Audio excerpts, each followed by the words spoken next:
大家好，欢迎收看围棋教学进阶第7集棋形的运用2，我是林恩德老师。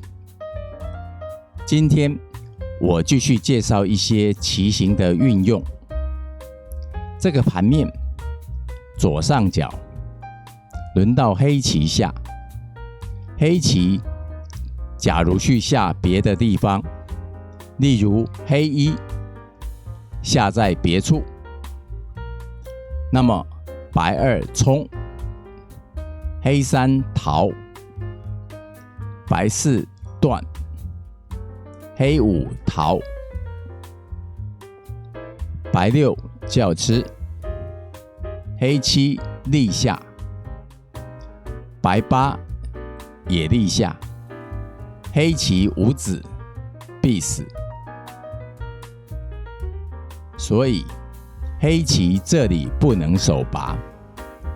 黑棋如果走 A 位，黑1形成趋势的形状，可是这个趋势跟拥有4目控的活棋趋势根本不能相比。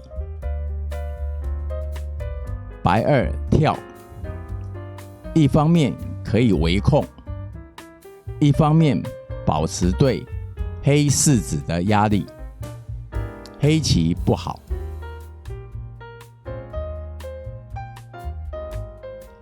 黑如果走 B 位，黑1，白仍然白2跳，黑棋棋形不好，而且一无所得。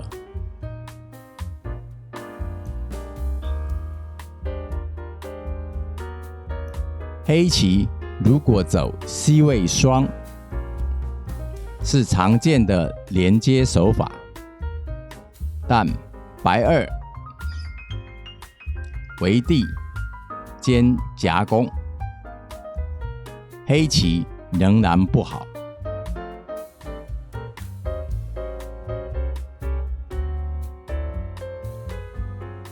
黑棋此时走 D 位，黑1先站边上，不让左边白棋侵入，顺便在3路有机会就拆2取得根据地，是一种比较有效率的补棋方式。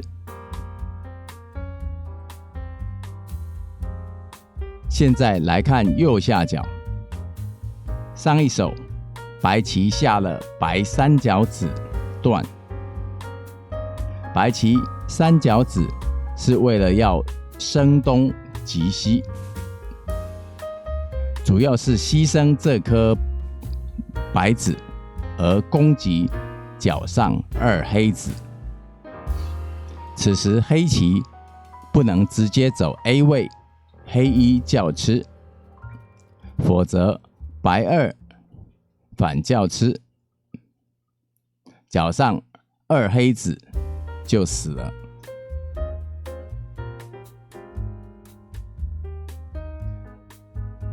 黑棋这个地方应该冷静的 B 位，黑1粘，这样角上黑棋至少有武器以上。白2长，黑3紧气，至此白4如果长，黑5挡，白只有4气，而且无法长气。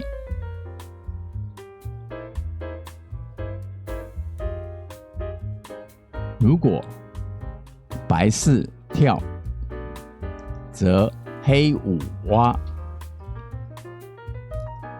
白6渡也没用，黑7粘，下一手黑棋叫吃白2子，白棋接不归，白8如果粘，黑9从外面叫吃，白棋全军覆没。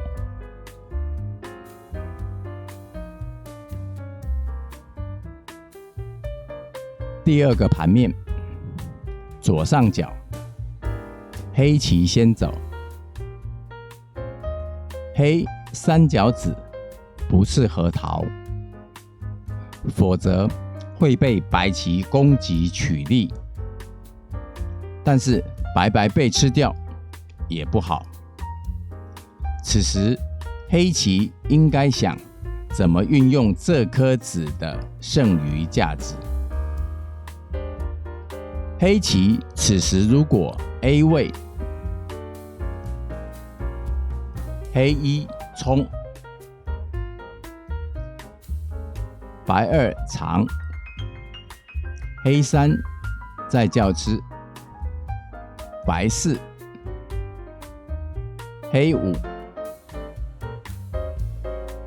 白六。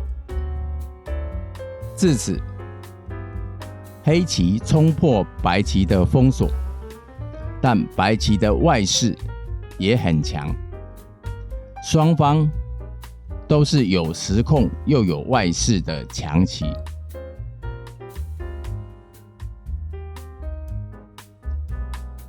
其实这里黑棋有更好的选择，黑棋可以走 B 位，黑一虚门。为何说虚门？因为这是无法门吃到白二子。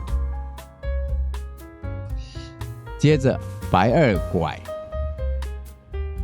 黑三挡，白四提，黑五粘，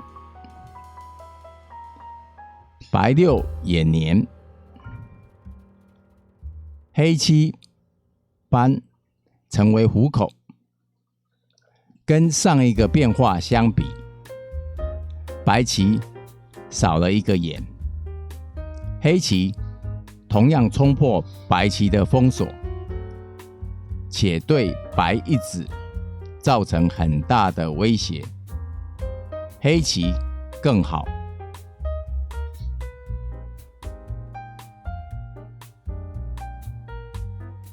再来看右下角，黑棋先走。黑棋如果害怕白棋 C 位挖，而又想守住角地，而走 B 位，黑一虎，白二打吃，黑三粘，白四粘。黑虽然守住角地，但黑四子成为三角鱼形，左边的一子也受威胁，黑棋不好。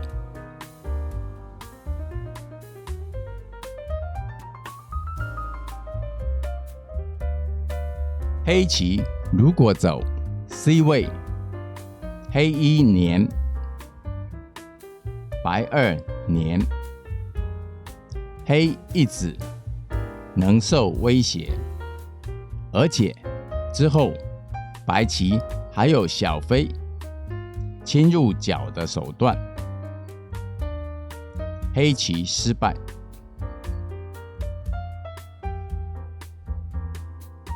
其实黑棋这里可以直接 A 位断，白棋如果白二打吃，黑三长，白棋必须白四回来补断点，黑五拐风，白六长，黑七可强硬扳，白八打吃，黑九粘，白十打吃，黑11长，白12长，黑13打吃1子，白14斑，黑15挡，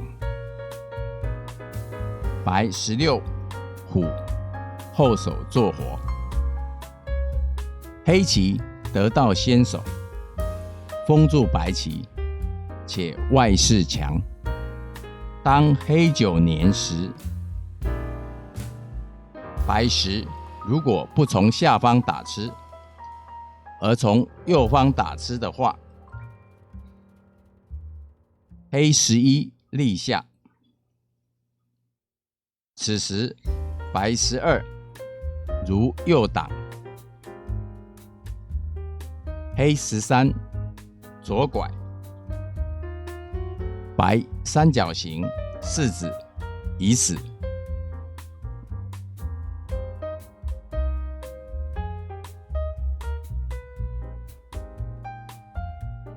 白12如左挡，黑13右拐，白棋有断点，必须补，无法直接对黑3子紧气，比气都是黑胜，如此角上白棋会全军覆没。今天的课程就为大家讲解到这里，谢谢各位。谢谢您收看肥妈的影片，也非常欢迎您订阅、按赞、分享、开启小铃铛。我们下部影片见。